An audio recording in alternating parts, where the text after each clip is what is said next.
सत्यार्थ प्रकाश 3 शब्दों से मिलकर बना है सत्य अर्थ प्रकाश, अर्थात सही अर्थ पर प्रकाश डालने वाला ग्रंथ। राधे कृष्णा। आज मैं आपको सत्यार्थ प्रकाश ग्रंथ के बारे में बता रही हूँ, बात कर रही हूँ। और मुझे पता है आधे से ज़्यादा लोगों को इसके बारे में पता ही नहीं होगा कि ये कौन सा ग्रंथ है। तो ये वो ग्रंथ है जिसने हिंदू सभ्यता को नष्ट होते होते बचाया। इसको लिखा स्वामी दयानंद सरस्वती ने, 19वीं शताब्दी में इसको लिखा स्वामी दयानंद सरस्वती, जो एक बहुत बड़े समाज सुधारक और आर्य समाज के संस्थापक थे। 19वीं शताब्दी जब समय था अंग्रेजों का, अंग्रेजी सभ्यता का बहुत बोलबाला था। नहीं, मैकाले जैसे अंग्रेजी गुरु हमारी हिंदी सभ्यता के साथ मखौल उड़ा रहे थे। नहीं, तो वो अपने तरीके से हमारे ग्रंथों के साथ छेड़खानी कर रहे थे, अपने तरीके से पेश कर रहे थे। हमारा जैसे कृष्णा को उन्होंने लिखा रंगीला कृष्णा, माता सीता के बारे में लिखा सीता का छिनाला। इस तरीका से हमारे हिंदू ग्रंथों को गंदे तरीके से पेश किया जा रहा था और हिंदू लोग दिन पे दिन धर्म परिवर्तन कर रहे थे। सैकड़ों लोग डेली अपना धर्म परिवर्तन कर रहे थे। तो इस प्रवृत्ति को रोका किसने? दयानंद सरस्वती जी ने। कोई ऐसा महापुरुष नहीं था जो इनके विरोध में आवाज़ उठा सके। उस समय में अकेले एक महापुरुष थे स्वामी दयानंद सरस्वती, जिन्होंने विदेशी शासकों के प्रति अपना मत रखा और खुलेआम सब कुछ बोला उनके बारे में जो उनके मन में था। किसी से वो नहीं डरे और इस चीज़ का उन्हें खामियाजा भी बहुत बार भुगतना पड़ा। उन्होंने यहाँ तक बोला कि स्वराज में है या अपने राज्य में जन्मे लोग ही मंत्री बने। स्वराज, स्वधर्म, स्वभाषा, इस चीज़ के प्रति उन्होंने लोगों को बहुत जागृत किया।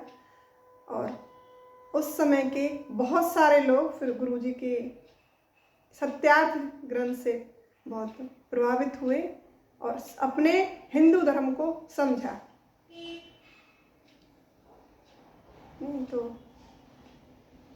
था क्या, है क्या सत्यार्थ प्रकाश, है क्या?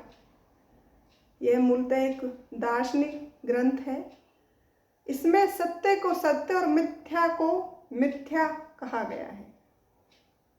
पूरे वेदों का निचोड़ है। तो उन्होंने नारा भी दिया था स्वामी दयानंद जी ने कि वेदों की ओर लौटो।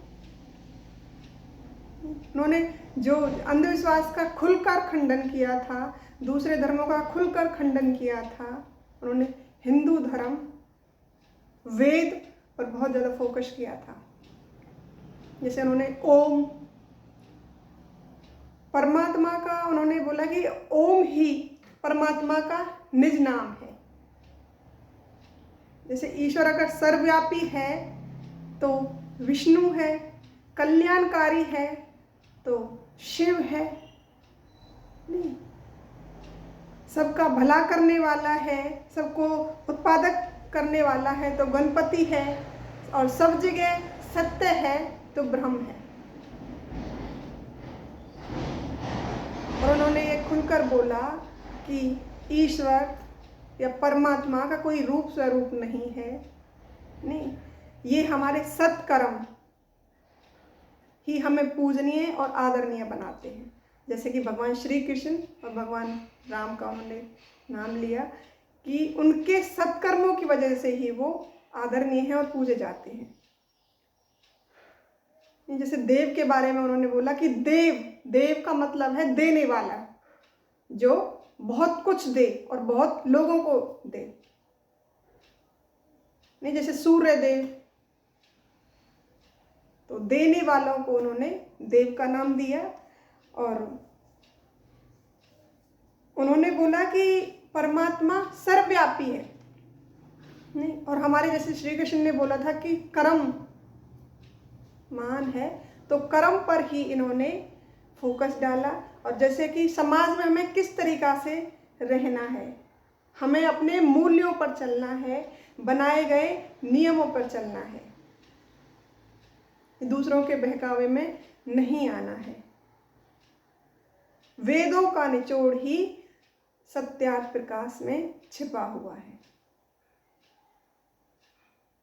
इन्होंने 14 अध्याय इस ग्रंथ में लिखे थे।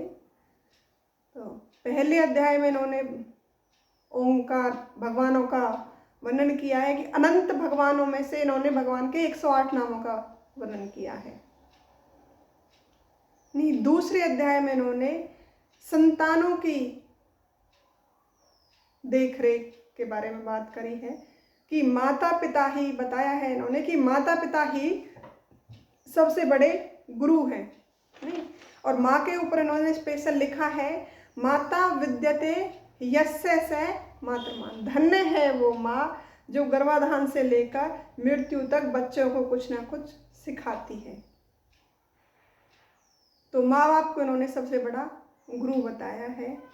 तीसरे अध्याय में इन्होंने ब्रह्मचार्य पाठशाला पढ़ाने लिखाने की नीति नियमों के बारे में बात की है कि किस तरीके से पढ़ाई का क्रम होना चाहिए, पाठशालाओं में शिक्षा का क्रम किस तरीके से होना चाहिए।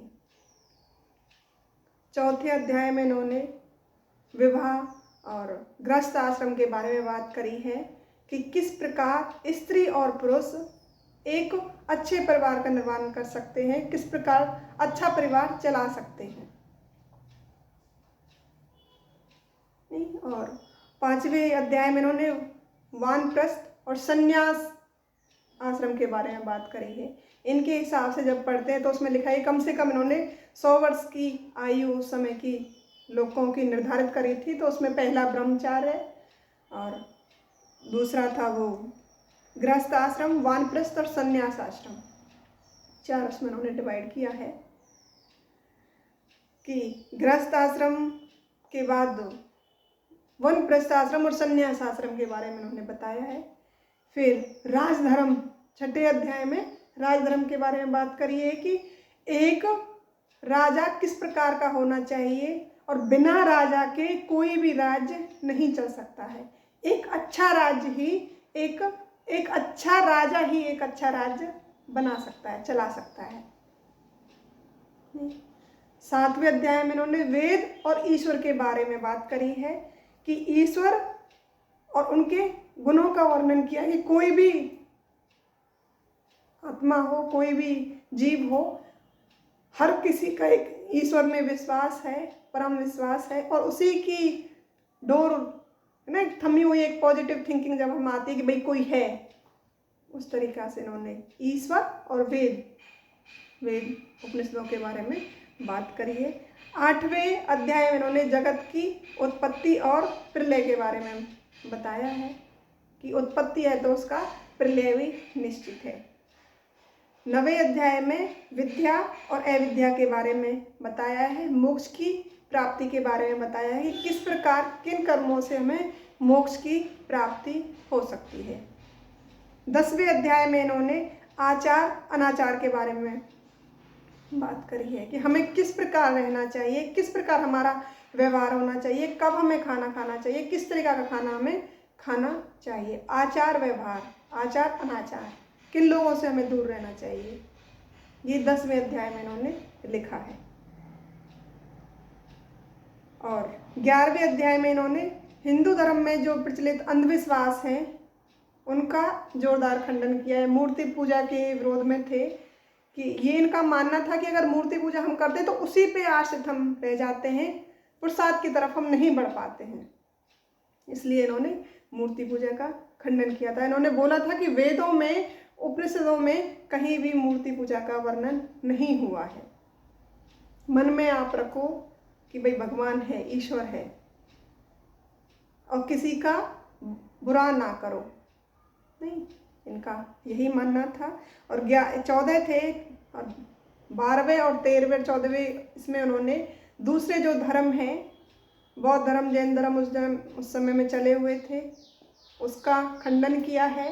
और 13वें और 14वें में इन्होंने कुरान और बाइबल का, ईसाइयों का खंडन किया है कि ये धर्म बनाए हुए धर्म हैं, और जो हमारा हिंदू धर्म है, सनातन धर्म है, वो पहले से ही चला आ रहा है। तो अपने धर्म पर टिके। उस समय इन्होंने अगर ये नहीं लोगों को संभाला होता तो पता नहीं आज क्या होता, कितने हिंदू अपने धर्म पर कायम होते नहीं होते। तो उन्होंने उस समय जो सबसे ज़्यादा बुरा टाइम था उसको रोका। तो कोशिश